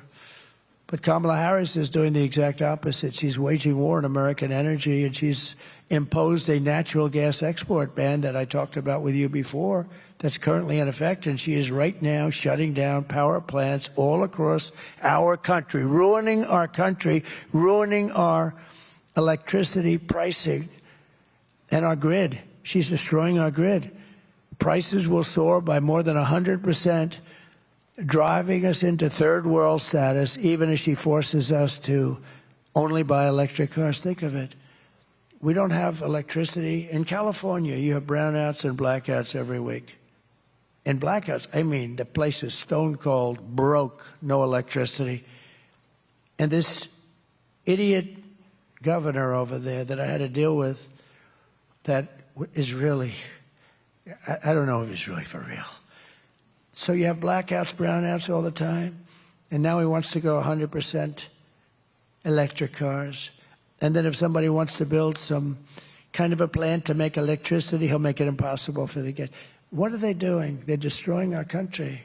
They're destroying our country. If this continues, all Michigan manufacturing will be dead in absolutely no time. You won't have any manufacturing, because as that industry goes and as the energy goes, there goes your businesses. As president, my policy will be to it's going to be maximum energy production to achieve low prices and make the United States into a manufacturing. I want to be a manufacturing powerhouse. We're going to be more powerful than ever before. You know, AI is a new industry, and it's a very big one. And I don't know, it's got some interesting difficulties, but China wants it, and other countries want it, and we've got to be there. But you know, in order to be able to compete with China, or compete even with anybody with AI, we have to make double the electricity that we have right now. So take all of the electricity we have to double it up just for that one very big industry. It's going to be very big, but it needs unbelievable amounts of electricity. I will cut the price of energy and electricity in half. Ready? 12 months from January 20th, I take office on January 20th, your electric bill, including cars, air conditioners, heating, everything, your total electric bill will be 50% less. We're going to cut it in half. And we have it. We have the power to do it because we have it. We don't need ships. We don't need long train. We have everything. We're going to have to build some pipelines because we can't transport it. But that's easy to do, and that's safer than trains. But we're going to get this done, and you're going to have, within 1 year, think of it, within 1 year, you're going to have electric bills and energy bills, and your gasoline for your car is going to be 50% cheaper than it is right now. That's a big thing. That's a big thing. But we will seriously expedite our environmental approvals. I will expedite them. If I have to, I'll just approve them. And approve them, because they use that, you know, they use the environmental approvals to stop progress, and quickly double our electricity capacity, and we're going to have it doubled and tripled. This will drive down inflation and make America and Michigan the best place on earth to build a factory. And finally, as we bring back our economy and our auto industry, and you're going to see an industry that's going to come back so fast. They all want to be here. But the laws and the regulations and the tremendous crazy taxes and the competition with other countries made it impossible. I will continue my first-term efforts to protect America from the threat of Chinese automobiles. I will stop Chinese and other countries produced automobile and autonomous vehicles. Do you like autonomous? Does anybody like an autonomous vehicle? You know what that is, right? When you see a car driving along. Some people do, I don't know. It's a little concerning to me, but the autonomous vehicles, we're going to stop from operating on American roads. Remember this, I will close the loopholes under Biden and Harris that are beginning to allow Chinese vehicles to creep into American streets. They're destroying Europe. Europe's car industry is being just decimated. This is not just a matter of economic security, it's a matter of national security. We have to have a car industry. And, you know, that can be swapped in wars, that can be swapped and make other things. I mean, there's so many reasons you have to keep it.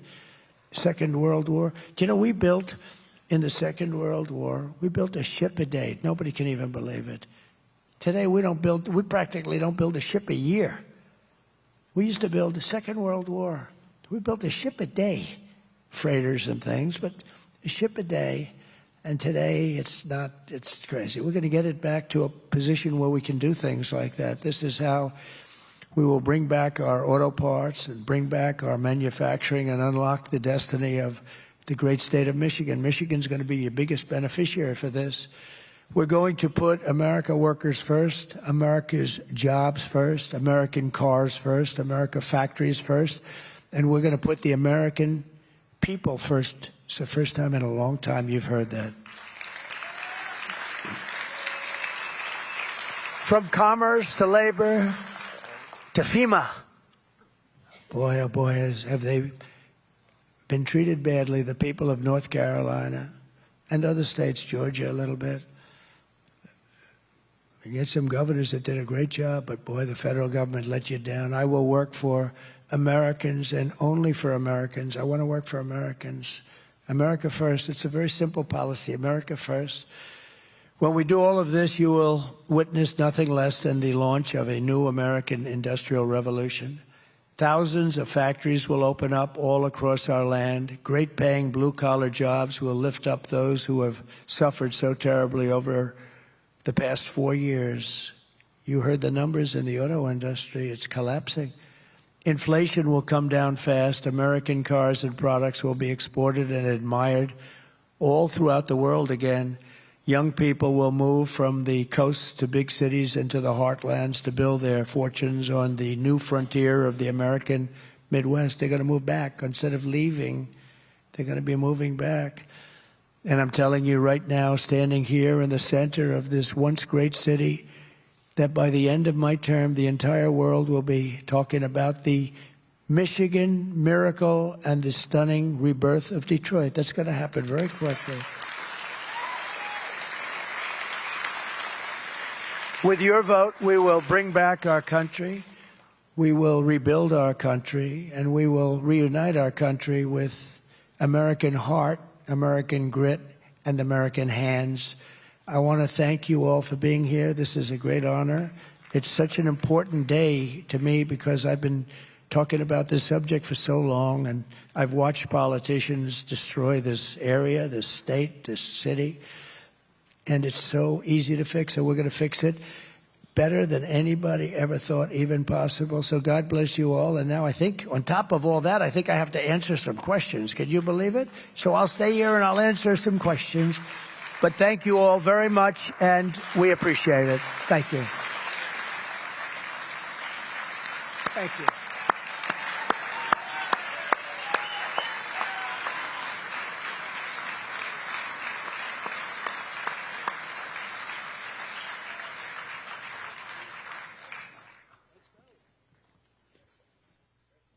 You believe this?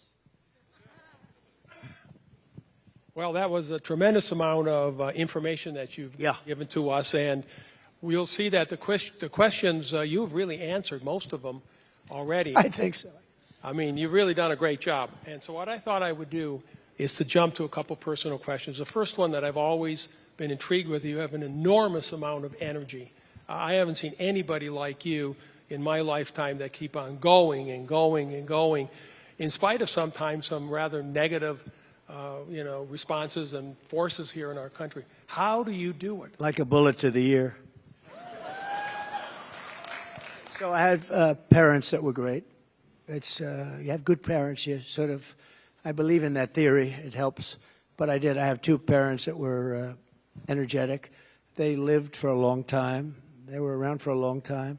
They were great people. But my father had tremendous energy, and my mother did too. And it's a little bit that, I think, more than anything else. And I enjoy what I do, and I love this, despite I could be right now in the most beautiful ocean on the sand, exposing my really beautiful body, so beautiful, to the sun and the surf, skin cancer, right? To the sun and the surf all over the world. And Or I could be in Detroit with you, and I'd rather be in Detroit with you, okay? That's great. Thanks. You know, we've known each other for a while, and I know your children and I have been just enormously impressed with their values, their lifestyles, and you did a great job raising them. How did you do that? Everybody here loves their kids, and you mentioned about creating an environment where we can pass our businesses down to our children, basically tax-free or something close to that.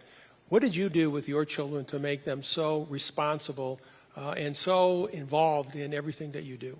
Well, I'm fortunate in that, you know, they're smart children. Many of you have smart, and some will have some that aren't so smart, and you have to understand that happens too, and that's all, and you're going to love them just as much.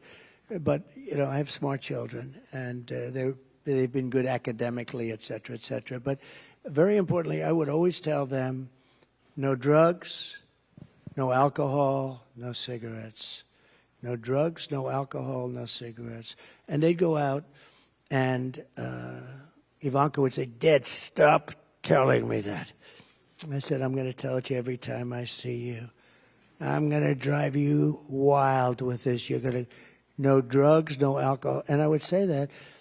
And I hope that, because who knows, right? But they don't have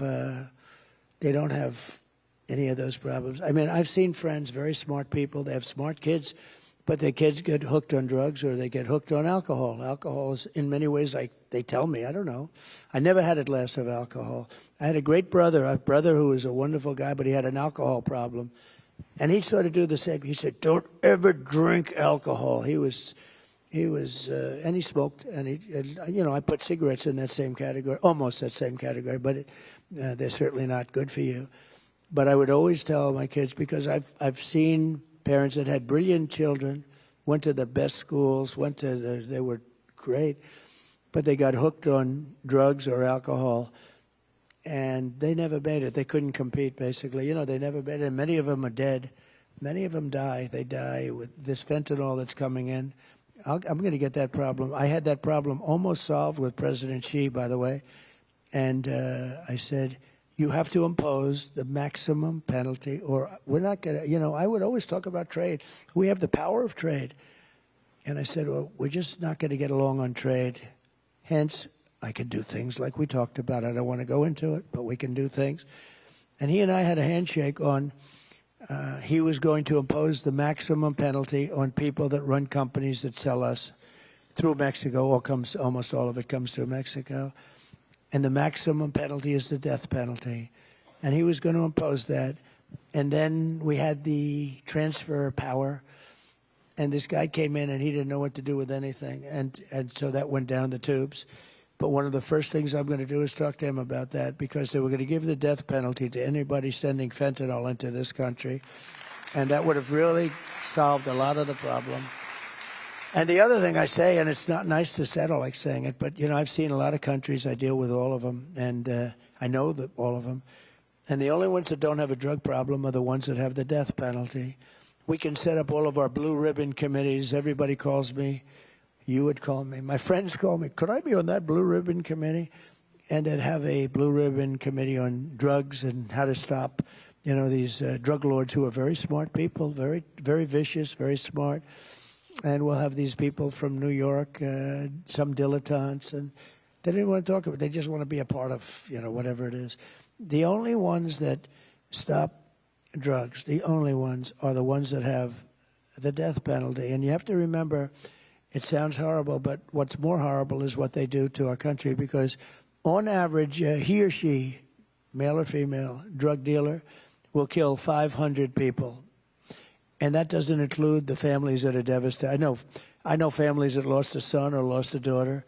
They've never been the same. I mean, they're like different people. You know, you talk to them, and they're just years later, I say, has it gotten better? No, it's gotten worse, they tell me. And there's nothing worse than that, and nothing worse than that. And it's because of drugs. It's because if you know, I maybe it's too much for the American people to go with. But I will say this, the only countries that solve their drug problem, China, I went to President Xi, I said, so First time I met him, I said, do you have a drug problem? No, no, no, no, no. 1.4 billion people. And why don't you have a drug problem? He says, death penalty, quick trial. What's a quick trial? The dealer is immediately put on trial. They don't have 9 years of legal and then another 9 years of appeals, 22 years later, and then they're released. No, this is, they don't play games, and, it's a tough deal. But he said, quick trial. I said, what is quick trial? Immediate trial. And you know what the drug dealers do? They say, hey, let's get the hell out of here fast. They don't play games. They don't play games. They even send the bullet to the family, and they make them pay for the bullet. They make them pay for the bullet. It's vicious, but they have no drug problem. With 1.4, they had a drug problem for centuries, with the poppy fields, with all the things. And they realized countries were taking them over that were much smaller, they were being decimated because everybody they had a tremendous drug problem. But it stopped years ago, and it was the death penalty. And I can tell you, we could set up all the committees, blue ribbon, and headed by so-and-so, a society person from Madison Avenue. But I will tell you that it's a waste of time.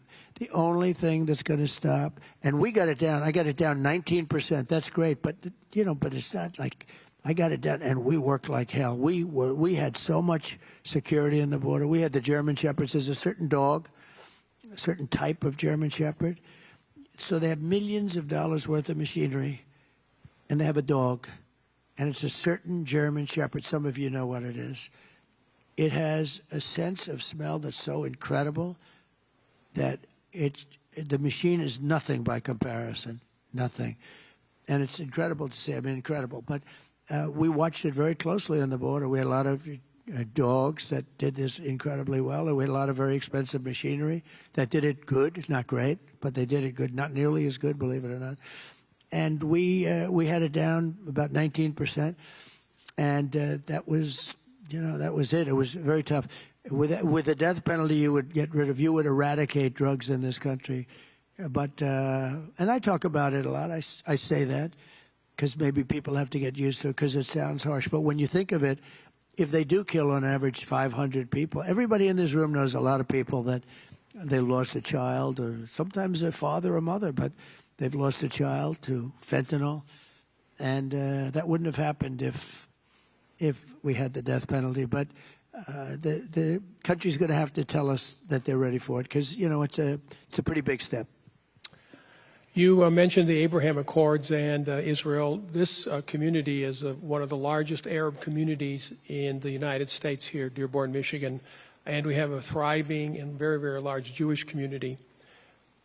Upon your inauguration, what will you do to accelerate the Abraham Accords and peace in the Middle East? What can we possibly do at this point in time to change the direction right now and move forward? It's got to change. It's got to change fast. Also, the Abraham Accords, well, we did that. Nobody believed it. We had 4 very important countries early on, and we would have had all of them in. I even make the statement, I said it the other day, I even think we would have had Iran in, if you can believe it. I really believe that because they were ready to make a deal. Biden lost an unbelievable opportunity. And now they're very rich, and I don't know, they view it perhaps differently, but, I wouldn't necessarily say they're doing so good either. But I will tell you this, we have to have peace throughout the world, and if we don't have peace throughout the world, we're not smart people, because it doesn't make sense. I've stopped a lot of wars from starting. I was very proud of that. People don't know, but there are countries that were going to war, and I stopped them using trade to stop them. I use trade. I threaten trade. I'd say you're not going to do business with the United States if you do. There's countries that have been fighting for centuries, essentially, and stop, and then they go, kill a lot of people. Crazy, but I've stopped a lot of people. And but the Abraham Accords were very important, and you had really peace. You had the Arabs and the Jews getting along, and those are for the 4 countries. Now, it should have been many countries right now. It's still the same 4. Think of it. When I left, we were going to sign people as fast as you can think, and they could have done the same thing, but they didn't have the talent, they didn't have the administration to do it, and they even agreed it was a good thing. It was a good thing. It was actually a great thing. If I were named Obama, I would have had the Nobel Prize given in 10 seconds. He got the Nobel Prize. He didn't even know what the hell he got it for. Remember, he got elected. Well, so did I. He got elected, and they announced he was getting the Nobel Prize. Remember, he said, "Oh, what did I do?" He didn't know what the hell he did. He got the Nobel Prize for doing nothing, for getting elected. But I got elected too. And if I think of that, we did something, the Abraham Accords, unprecedented. Nobody thought it was possible. And I'm not saying want or not. I'm just saying if it was anybody else, liberal, Democrat, they would have had it before the damn thing was even signed, So there has to be fairness, and I don't care, but I'm not looking for it. I'm not politicking for it. I'm just saying that there's a lot of unfairness in this world, and I think when you do things, you should really be. You can have peace in the Middle East. You can get along. This was a start. This would have been so important if you could have had almost all of the countries, and maybe even Iran. I mean, Iran would be the outlier, but maybe even Iran at a certain point. I really believe I could have gotten them all, including Iran. And Iran, everybody would have been happy. You would have had peace in the Middle East. And you would have had the Arabs getting along with the Jews and the Jews getting along with everyone else. It would have been so beautiful. And they wasted this great opportunity. It's so sad. So we have time for one final question, and it's a DEC tradition. We have many young adults and students in the audience today, and so I want to end with this final question. What advice to your 25-year-old self would you give to the young people today, and especially the ones in this audience? Okay, so I met some people backstage who were young and some really beautiful people, great people, smart as can be from colleges and schools. And I think what I'd do is I'd listen to the speech I made, and I'd say maybe, because they really would like to stay here. They grew up here. And I'd follow. And I will say this, if I implement, and I will be able to do it, I will. If we win the election, I would stay right here, and I would follow the gravy train, because you're going to have such a great opportunity right in the area that you want to be. You want to be here because your grandparents are here and your parents are here, and people are there. They don't want to leave. They've been forced to leave this area because of politicians that didn't know what they were doing. I would say stay tuned for a little while. Let's see what happens in the election. This area will be thriving like probably almost no area in the country. I think this area will be one of the hottest areas in the country. And I think you can stay here. You'll get a great job because we're going to have a lot of opportunities right here in Michigan, and you want to stay here because of your parents. A lot of them really, they told me backstage, I'd love to stay here, but there's no real jobs here. And when you look at those horrible statistics with the auto workers and with the, what's happening to the industry, you understand it. But if we win, I would stay here, and you watch what's going to happen. You'll be happy. You'll be happier here than, and I think more successful here than any other place in the country. You will have the American dream. We have to bring back the American dream. You don't even hear that statement anymore. And we have to have the American dream for our young people, and you'll have it right here in Michigan. Mr. President, thank you. I'm looking forward to all those auto plants that I'm going to be building back here in Michigan in the Midwest. It's okay. They all know anyways. Every time you're on TV or on the radio, somebody calls me up and said, "Oh, the president was talking about you again." Thank you so much. And that's the end of our program today. Thank you all for coming. Let's give the president a standing ovation. That's great. Thank you very much. I don't want to get him involved. But No. They all know. You should be proud of it. Yeah.